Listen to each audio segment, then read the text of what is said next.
Hello everyone, this is Amir from Audio Science Review. This is another episode in looking at what's inside high-resolution music.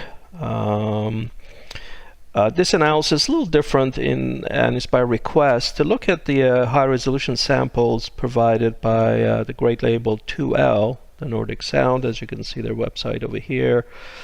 They distribute pretty high quality music, but another service they provide, which is wonderful for the community, is this sampler page where you can actually download music for free at practically every sample rate and resolution that you might be interested in, all the way from CD quality to DXT and stereo, 352 kHz sampling rate. So it makes for a wonderful workbench to look at what's inside high-resolution music.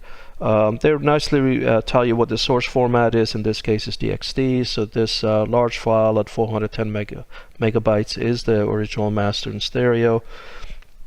Then there are versions in stereo. I have the 96 kHz version, and I've also downloaded the MQA and CD. So let's go ahead and look at these files in addition. I'm going to start with 96 kilohertz sampling rate, and let me move this back to somewhere interesting. And before I even play the music, if you've watched my previous episodes, you already see the problem. Look at these three peaks in here. They're occurring 38 kilohertz on up.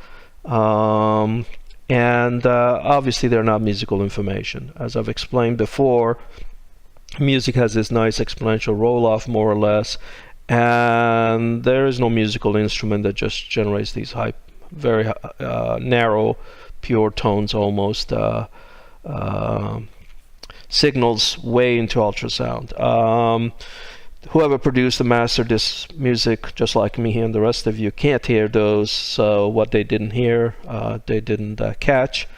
But they should have just done this simple objective analysis. This window of frequency analysis exists in every audio application. So they could have just pulled this up, found these, and eliminated their sources.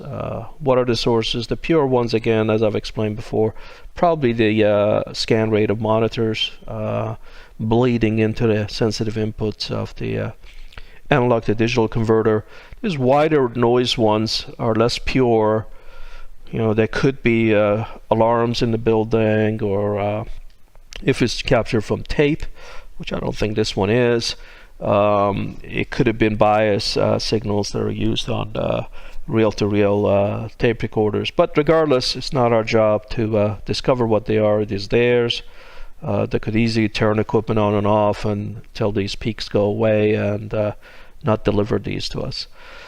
Another nice phenomenon we see that's good learning exercise is that as we get close to our final frequency of 48 kilohertz, which is the bandwidth we can have in a 96 kilohertz sampling, you can see this nice anti-aliasing filter that's necessary to get rid of what is called aliasing.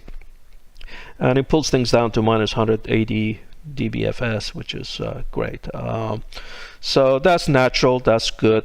What's not good is this. So let's go ahead and play the music and see if we can figure out what the usable spectrum of music is, how much of this we really needed.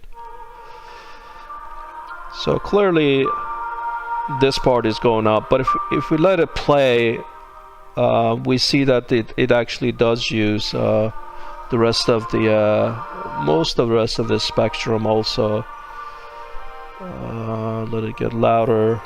See, you can see this part is jumping in correlation with music, and that's important lesson to learn.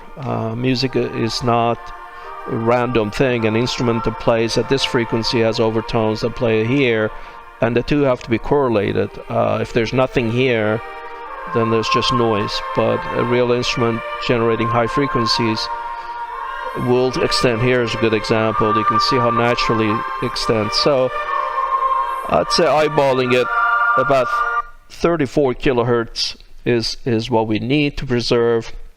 Doubling that to get the sampling rate, that would have been 68 kilohertz. We don't have 68 kilohertz sampling rate, and the nearest one would be 88 kilohertz. So for this kind of music, well, the original capture should have been 88 kilohertz.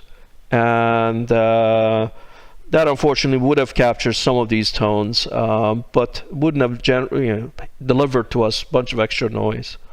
Now here, the extra noise, 88 the difference between 88 kilohertz and 96 kilohertz is not that large. But let's go to the original master and see how wasteful this is. So this horizontal scale is hugely expanded. This is 352 kilohertz sampling. So the bandwidth is now half of it, or 180 kilohertz or so. And if we go back to the previous display truncated around here. We still see our original ultrasonic tone in here, still present. And but what's right after that, we see this hugely rising noise pattern. And that's typical of low bit rate or 1-bit sampling. Because we don't have sufficient number of bits, normally tons of distortion would be generated in the audible band. There's a process called noise shaping, where we take noise out of the audible band and shove it into ultrasonic range. The idea being that we can hear noise in the audible band, but we can't hear it in the ultrasonic range. So all the noise has been emptied out of here and shoved into the ultrasonic. By definition then, we don't want to play this. This is noise that is not musical information. It should be thrown away. And the idea was that we don't hear it and throw it away. Indeed, some SACD players, or I don't know if all of them, have a selectable filter to actually, analog filter to actually get rid of this noise and this hash that's coming out. Yet in the case of high resolution digital download, we're now handing all this to users, and people happily go for the larger number being better. 352 is much nicer sounding than 96 kilohertz. So let's get all that and attempt to play that. So nothing good comes out of playing this noise on your stereo. The amplifier may oscillate, may distort. Your tweeter may cook, may distort, may cause intermodulation. It may actually generate distortions in the audible band, or may do nothing. And that's the best case situation, where it does nothing. No reason to distribute all this. No reason to originally capture that such a high sample rate. Again, an 88 kilohertz sampling rate would have been plenty, would have been just nice, and it would have truncated everything to the right. So no goodness comes out of this.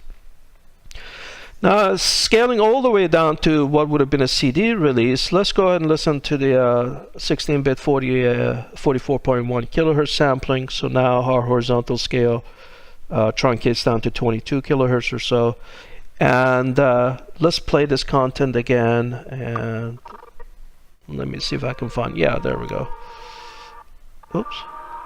Pay attention to here when it gets quiet. There. Did you see this peak point out? Peeking out? This is a pure tone again, or set of tones. They're not musical. That's not part of music. We can see the level of the music is naturally dropping off, but this part is not. It gets masked when the music gets louder than it, but otherwise it peaks out. This is much more problematic than the high frequency ones because it's in the audible range. It's about 19 point some kilohertz.